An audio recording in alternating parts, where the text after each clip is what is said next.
Monsieur Maigret has since left the National Front to head his own race-obsessed party. So the Front's power base is split, but few believe they're gone from mainstream French politics.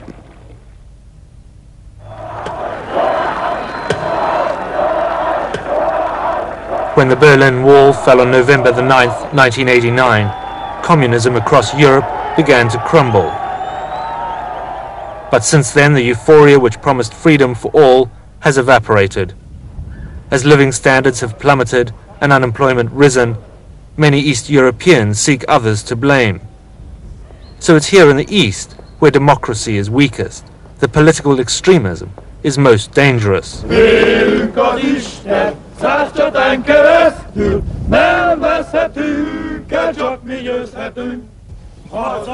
In 1994, to mark 50 years since Hungary's Holocaust, the overtly fascist World Nation Party was born.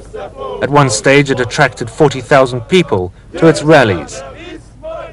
The song is about fighting to preserve the Hungarian race. The party's founder, Albert Szabo, explains.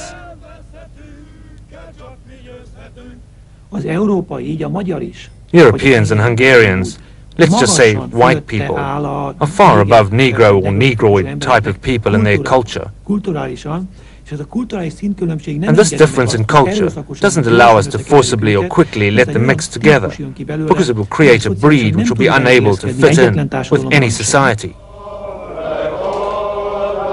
It's the Jewish community that most fears the rise of neo-Nazi politics in Hungary. 600,000 Jews perished here during World War II. These are the survivors of those who endured the worst of the 20th century.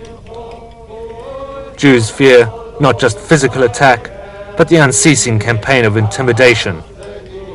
Violences, of course, that not only that's threatening letters, but you can suppose that it was also enough such and other letters like these.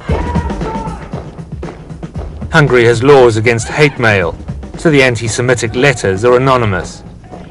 Szabo's party denied charges of anti-Jewish activity, but the refrain is familiar enough. Jews can always go back home. If they don't like our service to our race and our nation, there's something they can do about it. If they don't like this country, they can do something about that too. If they don't like Hungarian laws and the laws we want to bring in, then they can do something about that. There is a repatriation law. As dual Israeli citizens, they can go back to Israel whenever they want. They can resettle whenever they want.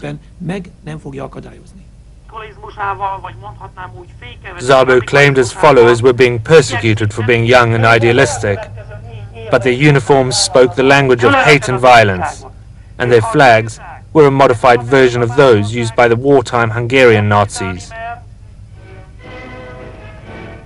Hungarian fascism is also deep-rooted in the national fabric. The Arrow Cross movement seized power in a coup in the 1940s and was a mirror image of Hitler's Nazis, including his theories of racial purity and the desire to exterminate the Jews. Before the war, there were up to 1 million Jews in Hungary. The Holocaust, combined with post-war emigration, now leaves the community at less than 100,000. Preserving the memory of what the Nazis did here is profoundly important.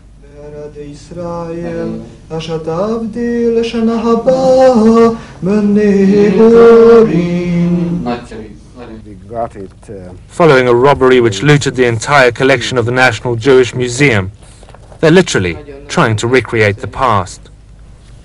It's a very sad thing to show to the camera, but it's so-called Jewish soap. You can see. The soap, also known as clean Jewish fat, is made from the boiled down bodies of the crematoriums. And yet in Hungary, the idea is on the rise that the mass extermination of the Jews never happened. Albert Szabo ended up in court for denying the Holocaust. His party is now defunct, but other far-right politicians are active today in the Hungarian parliament.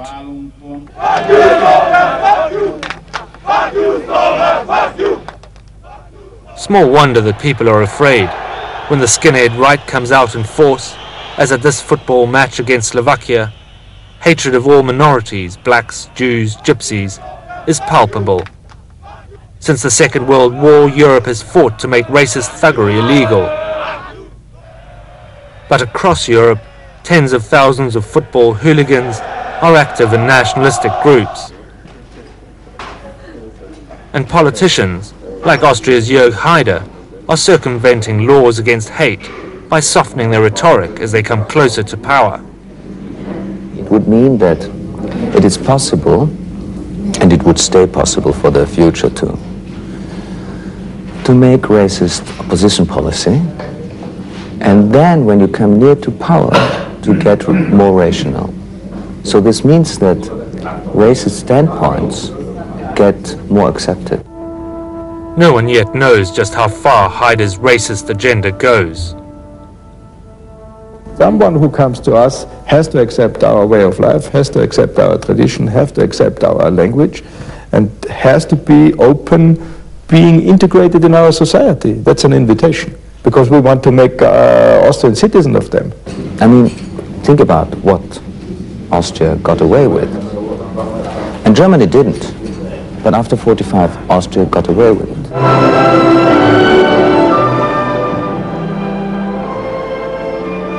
A new European right is making its debut.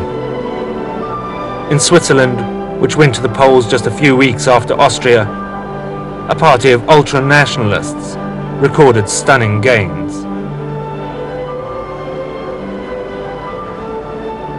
In France, in Italy, in Germany, right-wing parties are no longer underground fringe groups.